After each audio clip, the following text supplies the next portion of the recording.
Béatrice, vous représentez donc la CFDT à laquelle est affiliée Atia Moi. Comment est-ce que vous appréhendez le départ de Jean-Marie Yantou, qui est en quelque sorte la figure de proue du syndicat depuis plus d'une vingtaine d'années? Est-ce judicieux en ces temps de crise? Alors, ce n'est pas à la CFDT de décider si c'est judicieux et on laisse le syndicat prendre.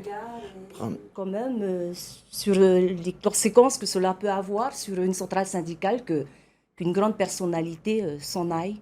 Ah, on a un regard, évidemment. Il nous semble que les choses ont été assez bien préparées, que le Congrès se passe assez sereinement, de ce qu'on a pu en observer aujourd'hui. Et donc, puis qu'on va rester dans les parages, il s'en va pas très loin.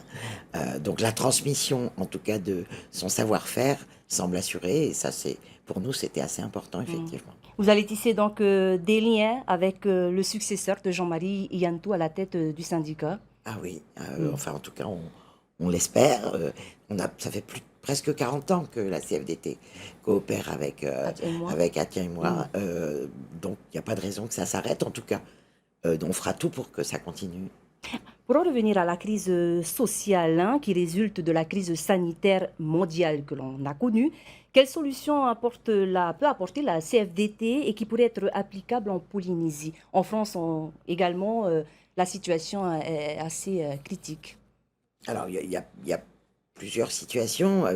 Dans ce que vous avez montré dans vos reportages, la première des solutions, c'est le dialogue social. Il faut discuter avec les travailleurs de la réalité de leur travail.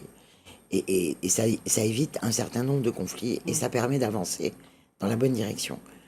La deuxième chose, c'est le pouvoir d'achat, le poids de l'inflation et donc une meilleure répartition des richesses. La CFDT, elle plaide au niveau national pour que les salariés perçoivent plus le fruit de leur travail. Et au travers de quelles actions, alors, concrètement? Alors, ça peut être des accords d'intéressement, la généralisation d'accords d'intéressement. On a des discussions en ce moment avec le gouvernement. Et ça se traduit aussi par des augmentations de salaire. Ça doit aussi se traduire par des augmentations de salaire. Et puis, une meilleure redistribution, parce qu'on voit bien à Tahiti, en métropole, dans toutes les outre-mer, mais dans le monde entier, les inégalités s'accroissent.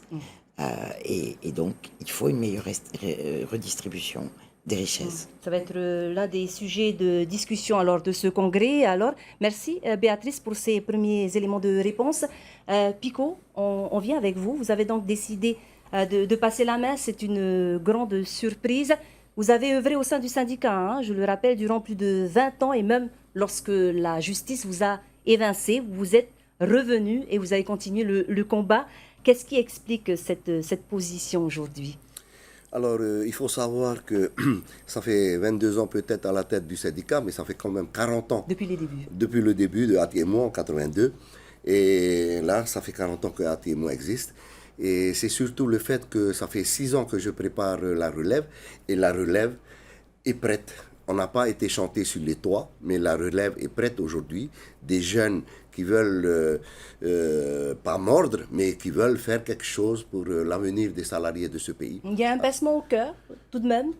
Oui, oui, comme chaque départ, même quand on part à la retraite, je suis à la retraite depuis 2017, il y a un pincement au cœur quand tu aimes ton travail, tu aimes ton syndicat et tout ça, mais sachant très bien que ceux qui sont là et celles qui sont là peuvent nous remplacer, il n'y a aucun souci, personne n'est indispensable. Il y a un seul candidat qui a posé donc son nom et qui viendrait à vous succéder, ce serait qui alors? Alors oui, cette candidate, c'est une femme, c'est une candidate. Mais je ne peux pas l'annoncer parce que les élections ont eu lieu cet après-midi.